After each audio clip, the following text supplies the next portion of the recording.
Moto Nana Eats. What's up mga kanomnoms? Nandito tayo sa Robinson's Antipolo kung saan tayo ay kakain sa Tosh ng Old Spaghetti House.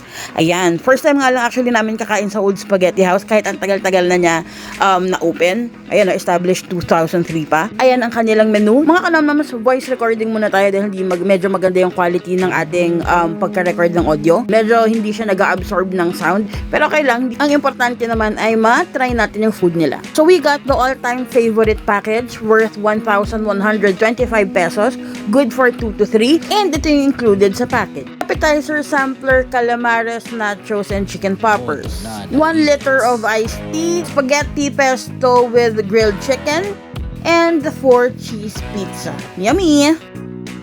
At nag-order si Direk ng tiramisu.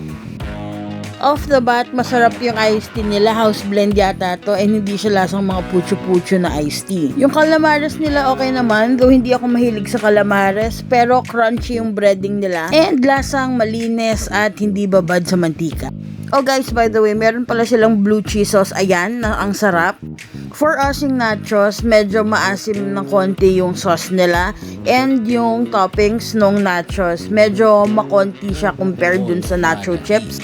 Alam mo yung parang isang spoon or isang kutsarita yung for the toppings. Pero nga, since sampler naman siya, hindi natin alam kung ano talaga yung serving ng totoong nachos nila. Chicken poppers, very decent, lasang chicken.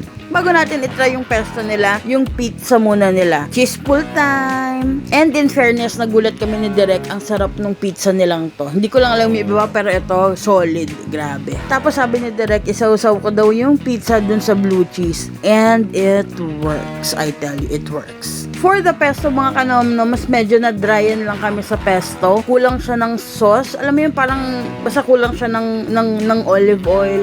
Kulang siya ng lasa ng pesto. Alam mo yung pasta na kapag kinain mo na alam mo kagad na pesto siya, tapos yung may suntok na, oh, this is pesto, ganyan. Wala siyang ganon. Alam mo yung parang hindi naglagay ng pasta water ng konti dun sa halo ng oil for the pesto. Mga kanomnam sa bahay, mahilig gumawa ng pesto yung family ko from my mom to my youngest sister. Well, since homemade siya, pwede kang maglagay ng generous amount of ingredients. Pero pag restaurant, I'm just not sure kung kailangan din ba generous amount. Pero, ayun. Yeah, so ang term din direct dito ay hindi nga nag-emulsify yung kanyang sauce na supposedly dapat creamy siya pagkakain mo ng pesto. Basta yung parang nagbe-blend in together lahat ng ingredients ng sauce. Tapos, mag-shine si pesto. Shine! Shine! Kakaiba yung tiramisu nila dito kasi sa Old Spaghetti House, yung tiramisu na natikman namin ay chocolate tiramisu. So, as we all know, pag sinabing tiramisu, that's dipped in or drenched in coffee. So, I think lang, ginawa nila yung chocolate tiramisu para makain ng mga bata.